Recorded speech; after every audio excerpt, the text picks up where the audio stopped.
Olá, espero que todos estejam bem. Hoje nós vamos estudar o capítulo 23, Moral Estranha. É um dos capítulos que eu mais gosto do Evangelho. Eu acho que ele tem muito para nos ensinar. É um capítulo curto, mas extremamente rico, né, no seu conteúdo. Aliás, como todos os capítulos do Evangelho. É que talvez sendo esse da minha preferência, eu acabo atribuindo a ele mais que os outros, mas não é verdade. Bom, enfim, eu vou ler a passagem que nos ficou para estudo desta noite. Não vim trazer a paz, mas a espada. E diz em Mateus, no versículo 10, 35, 36, diz a seguinte: Não penseis que vim trazer paz sobre a terra. Não vim trazer paz, mas espada. Pois eu vim separar o homem do seu pai, a filha da sua mãe, a nora da sua sogra, e os inimigos do homem serão os membros de sua casa. Não existe nenhuma contradição, nem nenhuma blasfêmia nesses dizeres de Jesus. Nós sabemos da missão do Mestre, que era uma missão de amor. E parece que essas palavras vão justamente, né, em desacordo, em desalinho com a sua missão. Mas, ao contrário disso, só vem nos mostrar a sua elevação espiritual. O entendimento que Jesus tinha naquela época já sobre nós, né, sobre a humanidade, sobre as nossas vidas. Então, primeiramente, é entender que Jesus veio para nos apresentar o reino de Deus. E o que nós entendemos sobre o reino de Deus? O reino de Deus é sobre as leis do Pai, são as leis que governam o nosso mundo, que governam as nossas vidas. São leis boas, justas e imutáveis. Leis essas que estão, né, à disposição do universo, para que nós possamos cada vez mais compreender essas leis. E o Mestre nos trouxe, né, esse despertar, né, este olhar diferenciado do reino de Deus. Outra coisa que Jesus também veio nos falar, para que a gente possa entender melhor essa passagem, é que ele não veio falar para aquele grupo de homens da sua época. Ele veio falar para o ser imortal de que nós somos. Ele veio falar sobre ensinamentos dos quais nós vamos não só usar na época do Mestre, que esteve aqui conosco na Terra, como no futuro, né, nós iremos usar esses conhecimentos, porque ele está falando de leis divinas e está falando do nosso ser imortal. Outra coisa que ele menciona é se referindo à espada, né? Eu não vim trazer a paz, mas a espada. E Jesus não está falando dessa espada que a gente conhece, né? A espada que fere, a espada que mata, a espada de um combate qualquer. Ele está falando de uma outra espada, e é essa o nosso estudo de hoje. Sobre entender de que espada que ele fala, né? E se ele não veio trazer a paz, veio trazer a espada. Jesus nos fala do bom combate. E o que é o bom combate? O bom combate não está se referindo ao outro, ao que está externo de nós, o que nos pode prejudicar de fora de nós, do que nos pode fazer mal. Não está no exterior, né? Ele está no nosso interior, no nosso interno.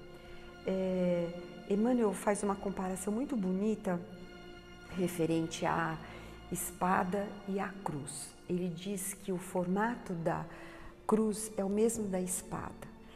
E ele diz assim que a espada, né, a que a gente vulgarmente conhece, é aquela que a gente ergue contra o outro.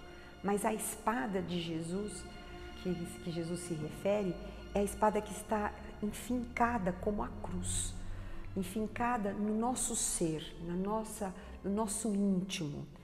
Ele está falando que o combate não é o combate externo, mas é o combate interno que nós temos que nos propor. E ele diz mais, ele diz que o cristão, ele tem armas diferentes, que as armas do bom cristão é a arma do amor, da humildade, da renúncia, da perseverança. Ele nos diz que não existe inimigos, né? Ou seja, não existe o que nos possa fazer mal quando efetivamente nós trazemos dentro de nós o bom combate. Ou seja, nós trabalhamos internamente dentro de nós as nossas modificações íntimas, morais, intelectuais, e que não tem nada que nos possa fazer mal quando nós conquistamos, né, essa paz interior. E essa paz interior, ela é um processo. Nós iniciamos esse trabalho de crescimento espiritual, né, há muito tempo. Se a gente pensar no início, né, das palavras do Mestre, naquele grupo de pessoas em que ele esteve no meio delas, ele plantou, né, e o conhecimento e começou a revelar o reino de Deus.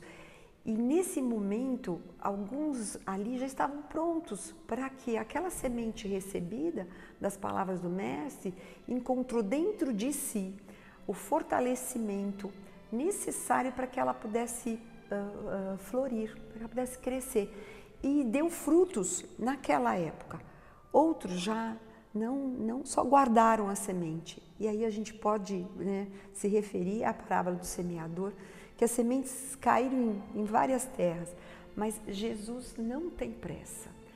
Quem deveria ter pressa seríamos nós, né? Estamos na condição espiritual que nós estamos, nos despertando para a nossa espiritualidade. Então nós somos chamados a esse combate, ao combate de si mesmo, de nós irmos com a paciência que o Pai, né, das suas leis boas e justas, nos oferece as oportunidades das reencarnações para as nossas mudanças. Mas o maior inimigo não está fora, ele está dentro de nós. E por isso que o combate é grande, e a espada a qual Jesus se refere é a briga interna, da que nós devemos nos trazer dentro de nós essa força, essa vontade. E acho que para isso nós temos muitos exemplos. A gente pegar o exemplo que o Emmanuel nos traz no romance Paulo e Estevão. Paulo era um homem que buscava a paz, mas dentro da compreensão de que o inimigo estava fora dele. Ele acreditava ser os cristãos seu grande inimigo, e o combateu ferozmente. Não só perseguiu, como matou os cristãos.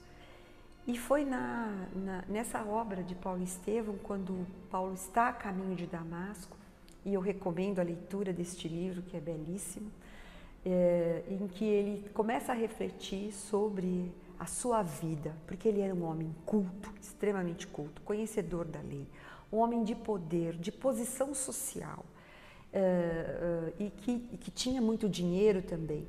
Então, assim, ele não conseguia compreender como o cristão, e nesse caso, como Abigail, que tinha sido sua enamorada, como seu irmão, o Estevão, ele não compreendia a felicidade deles, porque eles haviam se convertido ao cristianismo e eles sofreram o que sofreram, e diante daquele sofrimento eles conseguiam compreender, eles tinham uma paz de espírito que ele, com tudo que ele achava que representaria a paz, ele não a tinha. Então foi nesse momento em que ele encontra Jesus, né? E ele começa o seu bom combate, ou seja, ele começa a combater a si mesmo. E nesse processo foi que ele foi entendendo as leis de Deus, ele foi compreendendo, né, os ensinamentos do Mestre, e foi fazendo, né, construindo de dentro para fora. Porque não tem como nós esperarmos que o mundo seja maravilhoso, que as pessoas sejam maravilhosas, que a gente não tenha problema na família, que a gente não tenha... Para que a paz e a felicidade se instalem dentro de nós. É essa a orientação, né? Eu não vim trazer a paz, eu vim trazer a espada, ou seja, eu vim trazer algo que vai ficar com vocês para sempre, que ninguém, em qualquer circunstância que você se encontre, a paz e a tranquilidade vai estar junto de ti, porque é teu, é construção sua. E Paulo foi uma dessas testemunhas, porque depois, a vida inteira que ele se dedicou ao cristianismo, à divulgação, né, dos ensinamentos de Jesus, ele exatamente encontrou todas as diversidades possíveis e imaginárias e manteve a sua paz, a sua integridade íntima. E sobre compreender os 2 grandes mandamentos, né, de que Jesus nos falou. Primeiro é amar a Deus sobre todas as coisas e amar ao próximo como a si mesmo. E o entendimento da espada a que Jesus fala está se referindo à questão do conhece-te a ti mesmo, ou seja, né, de si mesmo, do que você é capaz de construir para que você mantenha o seu equilíbrio, a sua paz aonde quer que esteja. E aí é nesse sentido que essa passagem também pode ser interpretada para que a gente possa refletir sobre a oportunidade que nós estamos. Como eu disse, Jesus não tem pressa, nós é que devemos ter, né, para encontrar. E eu acho que não dá para a gente terminar o evangelho de hoje lembrando da Joana de Cusa. Para quem não conhece a vida dela, o Boa Nova é um livro do Chico, psicografado pelo Chico, do Humberto de Campos, em que conta, né, uma passagem, para quem quiser também conhecer a vida de Joana de Cusa, né, pode procurar no Google que vocês vão encontrar a vida dela. Mas nessa obra, no Boa Nova, ela, uma mulher também de muitas posses e que começa a ter uma simpatia muito grande pelos ensinamentos do Cristo, começa a se aproximar do Cristo, e ela tem um contato pessoal com ele, e uma das frases que mais ficou forte nela, porque ela coloca todos os seus problemas para ele, diz das dificuldades que ela está vivendo, e ele a aconselha e diz para ela ser fiel. E aí muitas coisas vão mudar na vida dela, inclusive, né, as posses, as questões que ela vai perder, e principalmente porque ela vai se converter ao cristianismo, e aí ela passa a ter uma conduta de vida completamente diferente e encontra essa felicidade interna, né, esse bom combate que ela se propôs a fazer. E no momento da morte, eles vão ser queimados vivos, eles estão amarrados nos postos, como era comum naquela época, o sacrifício dos cristãos, e ela está em paz, em harmonia, e ela está com o filho dela. E eles estão pedindo para que eles abjurem, né? Ou seja, que eles se coloquem, né, contra Jesus naquele momento e abjurar, né, ao Cristo. E ela está tranquilamente, e o filho começa a ficar desesperado e pede para a mãe, fala: mãe, diga que você abjura ao Cristo e que a gente não, né, pode se libertar, nós já perdemos, nós vamos ser mortos, né? E naquele momento ela fala essas palavras: cala-te, filho, Jesus era puro e não desdenhou o sacrifício. Saibamos sofrer na hora dolorosa, porque acima de todas as felicidades transitórias do mundo, é preciso ser fiel a Deus. E eu acho que no exemplo da Joana de Cusa é bem significativo, porque ela não estava falando daquele momento, e que era um momento de barbárie absurda, né? Onde eles eram mortos daquela maneira e que eles tinham que, né, abjurar contra o Cristo, contra Jesus, na verdade.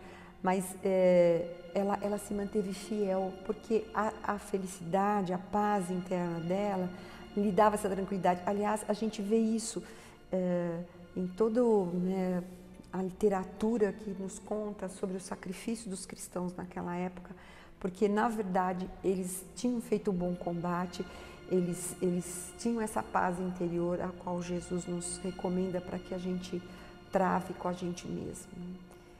Então, que Jesus nos abençoe, nos dê força, nos dê bastante coragem de nós fazermos essa nossa reforma, entendendo melhor a vida a qual nós estamos vivendo, os propósitos das leis divinas que nos regem, de nos entendermos como seres espirituais que somos, em busca de um caminhar muito mais tranquilo e que a paz esteja em nós, né? E que a gente possa refletir isso àqueles que estão à nossa volta.